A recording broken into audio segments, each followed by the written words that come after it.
Bismillahirrahmanirrahim. Assalamualaikum warahmatullahi wabarakatuh.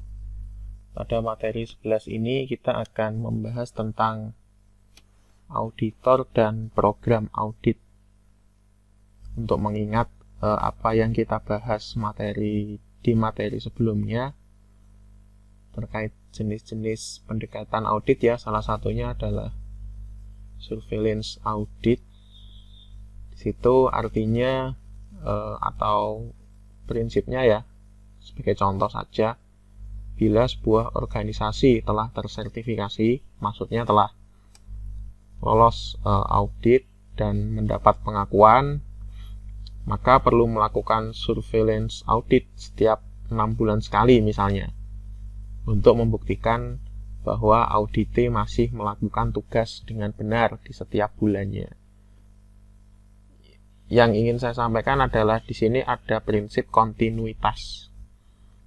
Jadi bukan hanya sekedar mendapatkan pengakuan dari proses audit, kemudian aktivitas yang bermutu itu berhenti, enggak ya.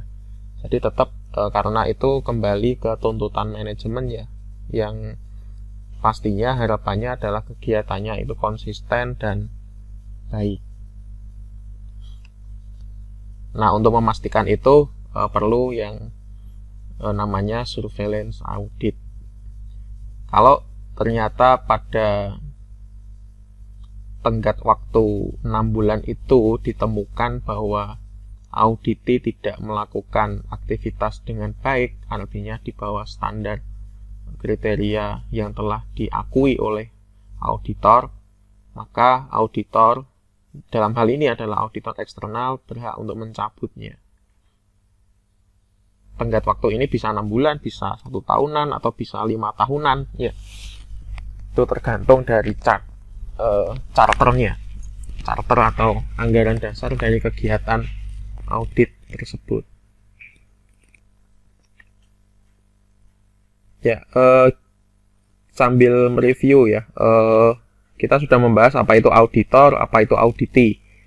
Auditor itu adalah pihak yang melakukan atau bertugas atau berwenang melakukan audit terhadap artefak atau objek audit. Kemudian auditi adalah orang atau organisasi atau pihak yang dikenai kegiatan audit. Kemudian ada satu lagi istilah yaitu klien. Nah, siapa ini klien? Sebelumnya belum pernah kita bahas ya. Klien di sini adalah orang atau organisasi yang berwenang untuk meminta diadakannya kegiatan audit pada objek atau artefak tertentu. Ya. Jadi biasanya ini adalah pihak yang memiliki standar atau kebijakan tertentu, kemudian wajib diikuti oleh organisasi-organisasi yang lain. Nah, untuk mengecek apakah organisasi yang lain itu patuh, maka organisasi si pembuat kebijakan ini menunjuk auditor ya, untuk mengecek organisasi-organisasi di bawahnya yang mengimplementasikan kebijakannya itu dicek ya, apakah sudah patuh atau tidak, sudah comply atau tidak. Nah, ini klien ya. Jadi bedakan antara auditor, auditi, dan klien. Kemudian tugas auditor itu apa saja sih? Secara reference ada 13, tapi tidak terlepas kemungkinan lebih dari 13 ya. Referensi yang saya dapatkan ada 13. Yang pertama, menjaga kerahasiaan informasi milik klien. Ya, kemudian bekerja sama dengan pengacara, bekerja sama dengan pihak-pihak strategis atau pimpinan, membangun kerjasama dengan praktisi atau profesional TI. Ya, mereka butuh ya untuk supporting dari sisi teknisnya misalnya. Kemudian menyimpan salinan dokumen audit, bisa berkomunikasi dengan baik, memahami kepemimpinan atau teamwork, melakukan perencanaan dan prioritasasi, ini soft skill ya kalau itu ya. Kemudian berbahasa baku dan tidak multitafsir, berurusan dengan konflik ya, karena kegiatan audit itu bisa gagal juga kalau ada konflik ya. konflik of interest terutama. Kemudian bisa membedakan peran auditor internal dan eksternal. Jadi auditor yang profesional itu tahu kalau dirinya itu sedang berposisi sebagai auditor internal atau eksternal. Ya, seperti yang kita ketahui ya, auditor internal itu ya auditor yang ditunjuk oleh organisasi yang bersangkutan sendiri ya untuk self assessment. Maka penekanannya ya berbeda, suasananya, iklimnya terkait kegiatan auditnya ya berbeda dengan kegiatan audit yang dilakukan oleh auditor eksternal. Kemudian memahami cara memperlakukan barang bukti. Sebenarnya di sini ada prinsip-prinsip digital forensik ya. Kalau memang perlu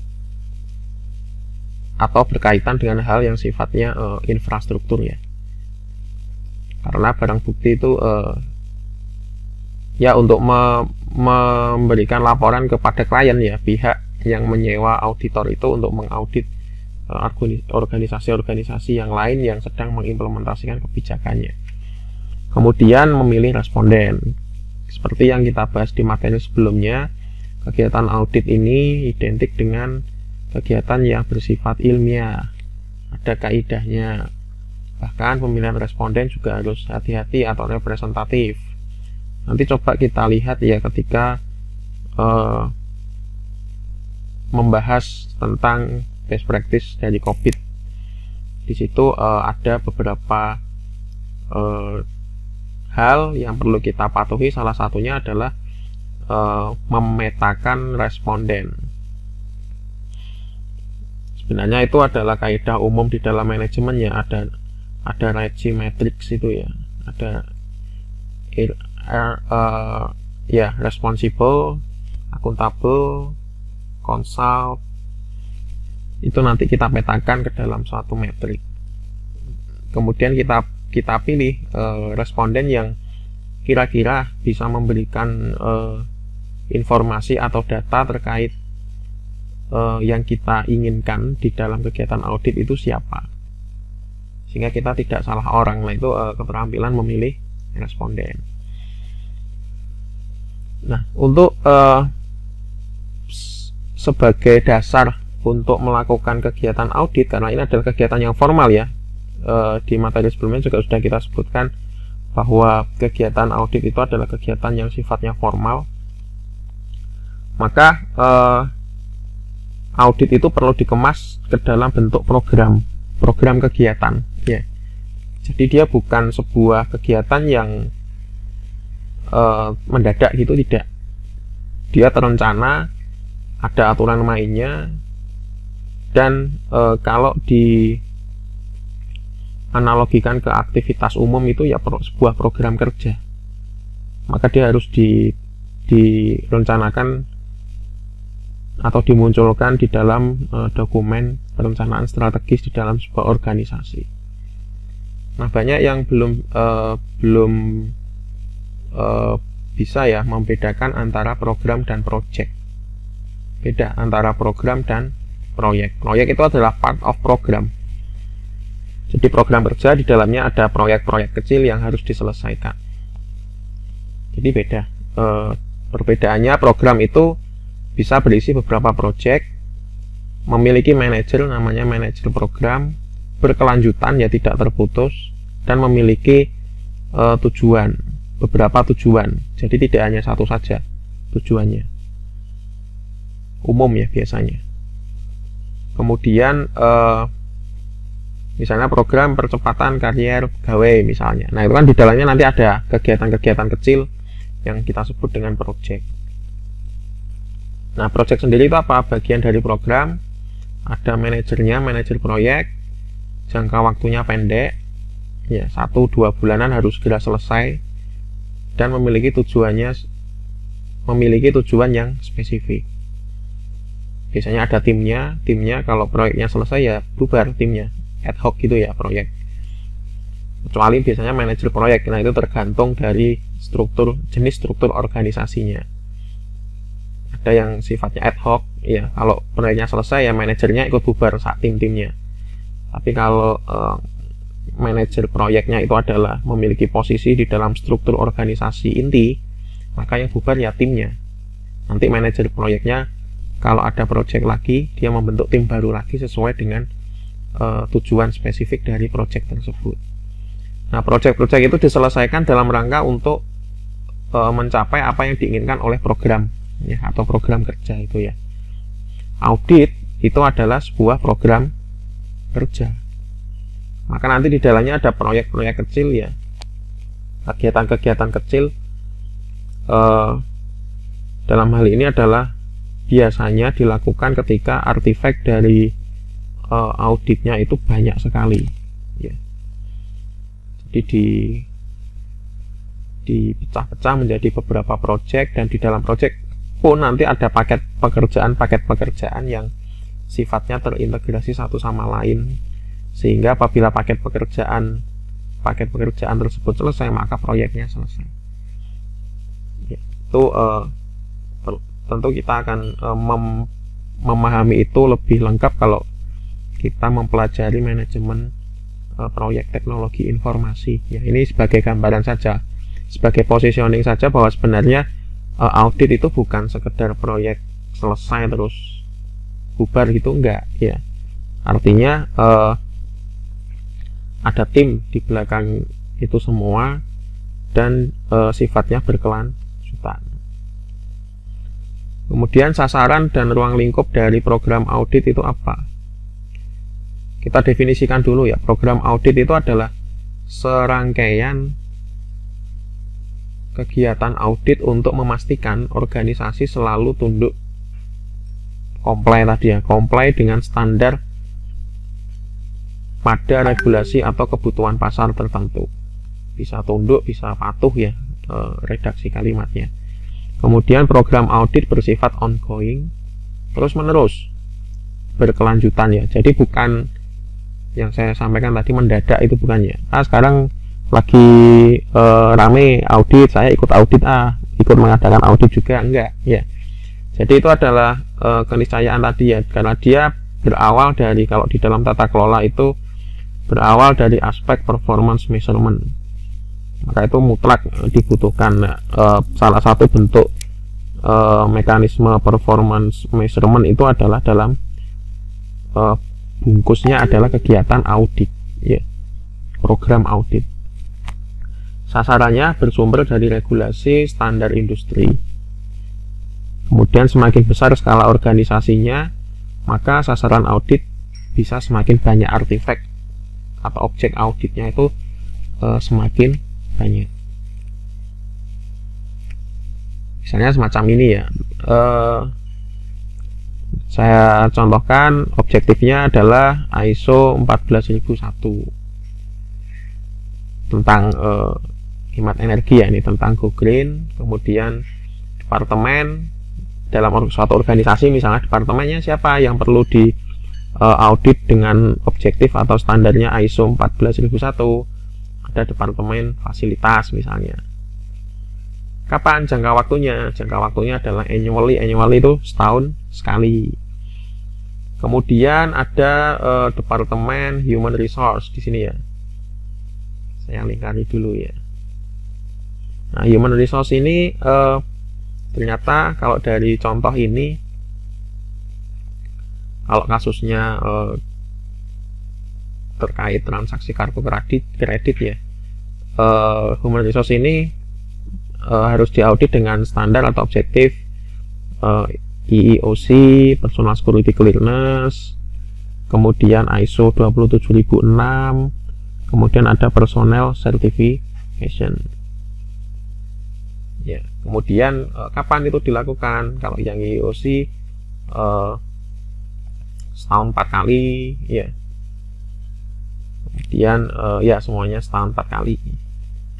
Ada juga yang perlu dilakukan bulanannya, misalnya ini dari finance ya, dia punya standar IFRS, dia menginginkannya bulanan ya, sebulan sekali.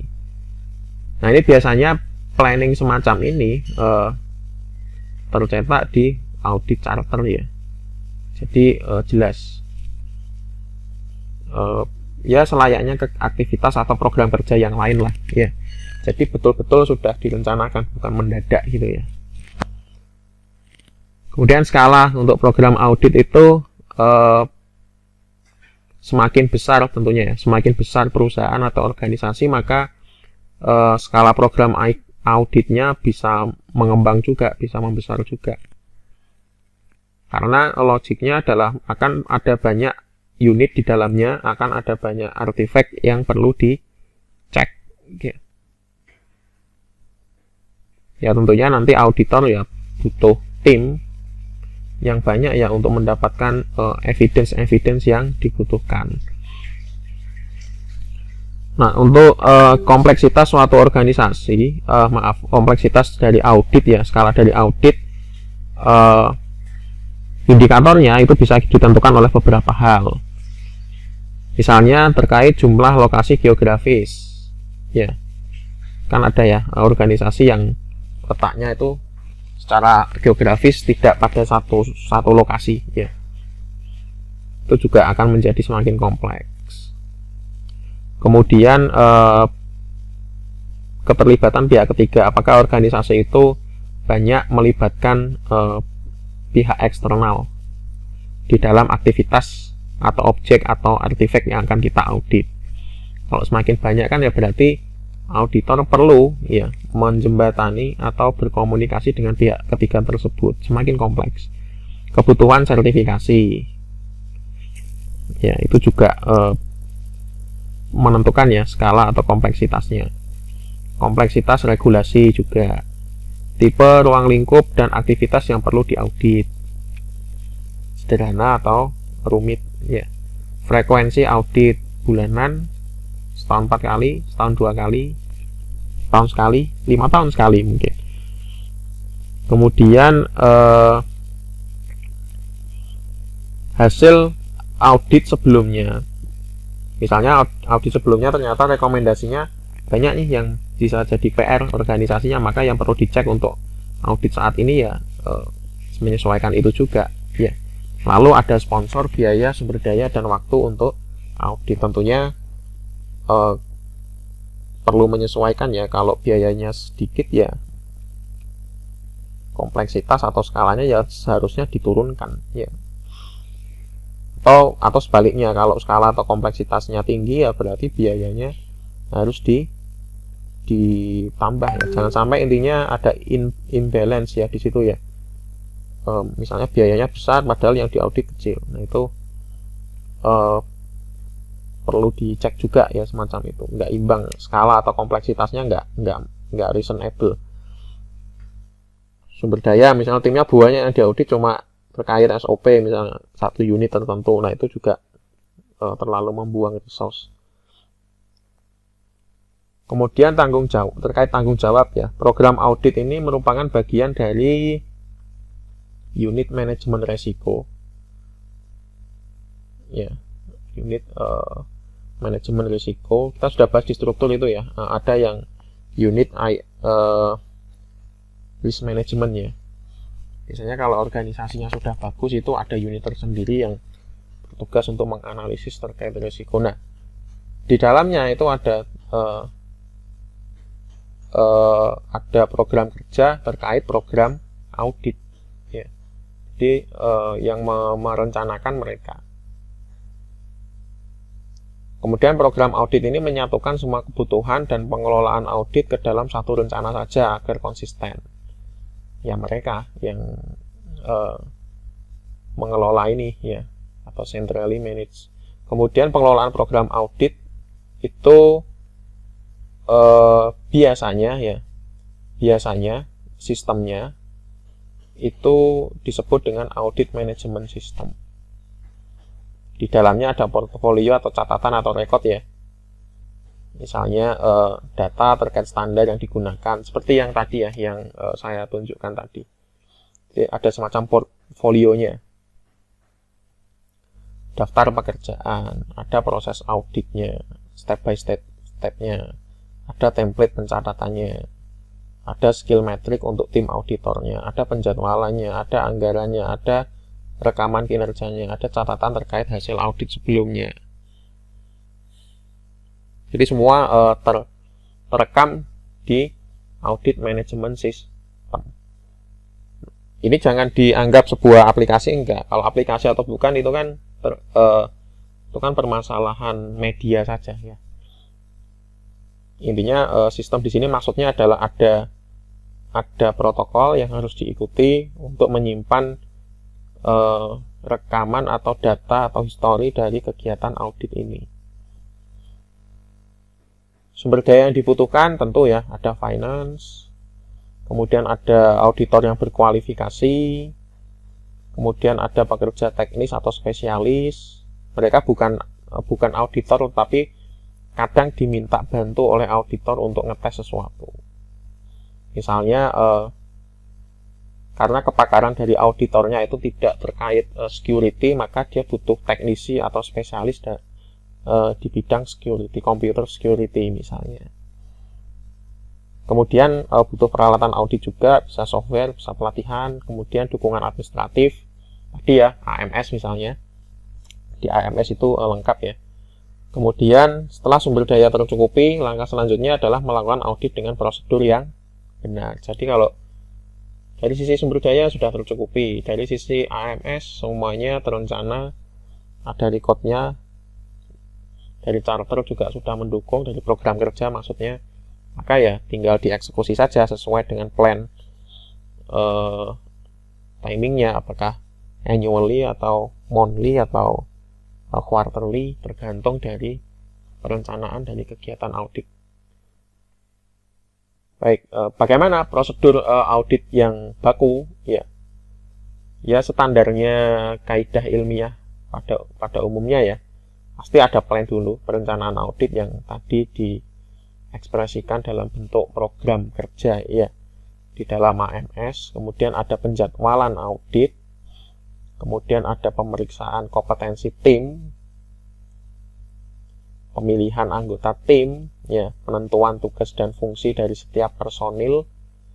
Lalu setelah itu ya atas ini baru yang namanya eksekusi. Eksekusi ini melakukan kegiatan audit. Kemudian setelah selesai semua catatan disimpan ya, dirawat. Kemudian apakah ada klarifikasi ya terhadap teman-teman yang lalu-lalu, karena nanti butuh update itu ya, butuh update laporan ya. Misalnya gini, di Tenggarai sistem keamanannya kurang bagus karena ada hal-hal yang ketika kegiatan audit itu tidak muncul ya, tidak ditemukan. Seharusnya kan langsung klarifikasi saat itu juga, tetapi mungkin karena 1-2 hal tidak bisa klarifikasi, akhirnya sebelum laporan itu betul-betul dirilis atau dilaporkan ke top manajemen, ada misalnya klarifikasi atau komplain ya di situ. Nah, itu bisa melakukan, pihak auditor bisa melakukan update ya, update laporan. Lalu setelah itu melaporkan kepada top manajemen. Implementasi dari program audit ini sama ya seperti implementasi program kerja yang lain. Intinya kalau sudah ready, sudah siap, tinggal diikuti saja protokolnya. Di sini disampaikan bahwa perlu mengkomunikasikan sasaran program audit kepada beberapa pihak yang berkepentingan. Jadi fairness-nya itu ada. Sama-sama tahu apa yang ingin dinilai atau yang ingin diaudit. Audit program manager perlu memperhatikan 3 aspek selama mengimplementasikan program audit. Manajemen kontrol, memastikan semua kegiatan audit sesuai dengan sasaran program audit. Tadi kan sudah dikomunikasikan ya, semua unit sudah paham. Pihak keuangan sudah tahu nanti apa yang akan diaudit.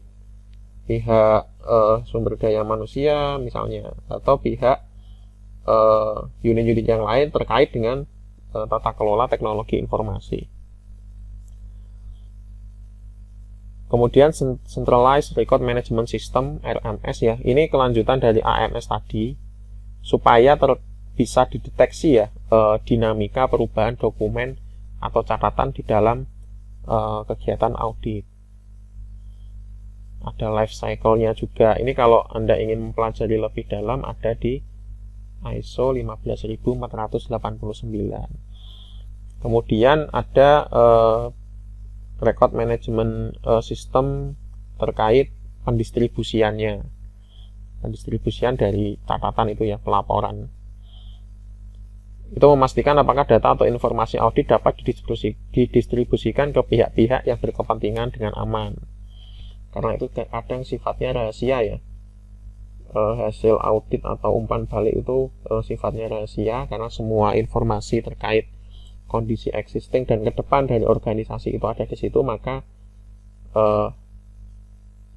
hanya pihak-pihak terbatas tertentu yang bisa membacanya. Kemudian terkait pencatatan, ya, auditor eksternal biasanya tertarik untuk melihat bagaimana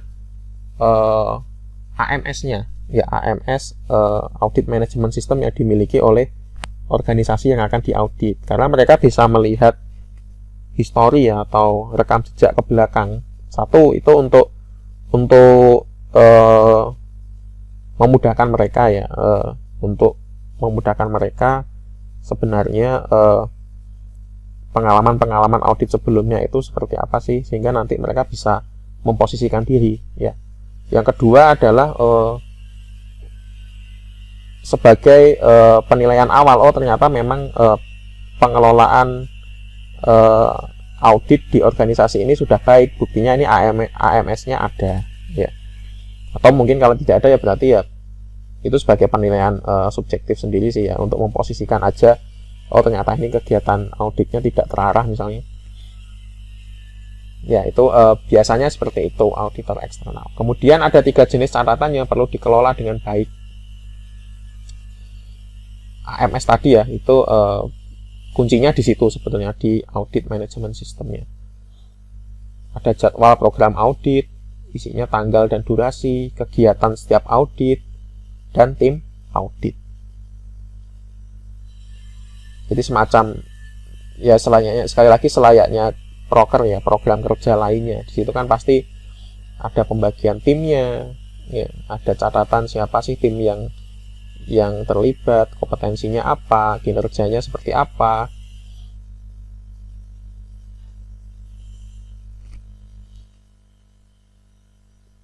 Kemudian terkait pengawasan ya, jadi program audit itu juga perlu diawasi juga, karena mereka adalah diidentikan dengan sebuah program kerja yang khusus terkait audit tentunya, maka mereka pasti punya indikator ya, indikator pencapaian kinerja juga.